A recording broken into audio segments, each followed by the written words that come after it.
Now notice what happens. This little fella comes to the throne now because they keep him for 6 years. He was 1 year old when it happened.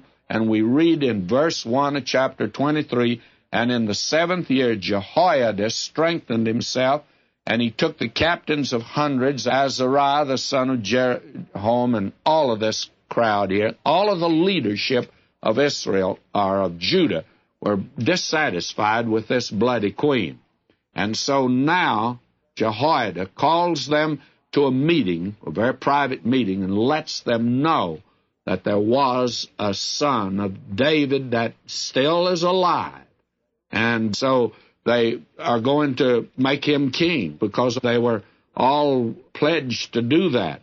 Verse 11, then they brought out the king's son, put upon him the crown, and gave him the testimony, and made him king. And Jehoiada and his sons anointed him and said, God save the king. This is this little fella, 7 years old, in the line of David, and he comes now to the throne. Now, Athaliah, she killed off all the offspring. Why? She wanted to be queen. Thirst for power. There are certain men, certain women in this world that will do anything for power.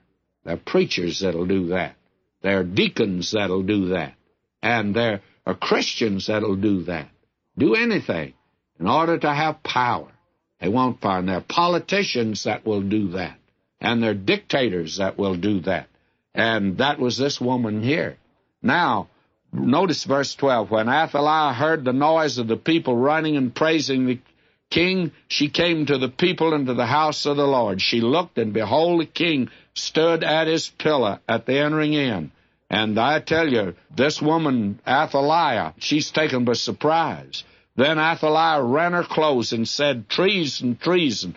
Then Jehoiada the priest brought out the captains of hundreds that was set over the host, said unto them, have her forth of the ranges, and whoso followeth her, let him be slain with the sword. For the priest said, slay her not in the house of the Lord. So they laid hands on her. When she'd come to the entering of the horse gate by the king's house, they slew her there. And Jehoiada made a covenant between him and between all the people and between the king that they should be the Lord's people. Now, actually, Jehoiada leads in a revival. He's God's priest at that time. He led in a revival. It was during the reign now, this little fellow Joash, because he is the one that's on the throne. He's in the line of David. And Jehoiada will be his regent. He'll actually be the one to make the decisions till this boy comes of age. But you'll find out he was a good king. Now, we find here that this is the beginning of a revival. And we're told here, verse 21, and all the people of the land rejoiced, and the city was quiet after they had slain Athaliah with the sword. Sin always brings complications, brings trouble. It brings heartbreak, and it brings the judgment of God. Athaliah, the line of Ahab and Jezebel, finally eliminated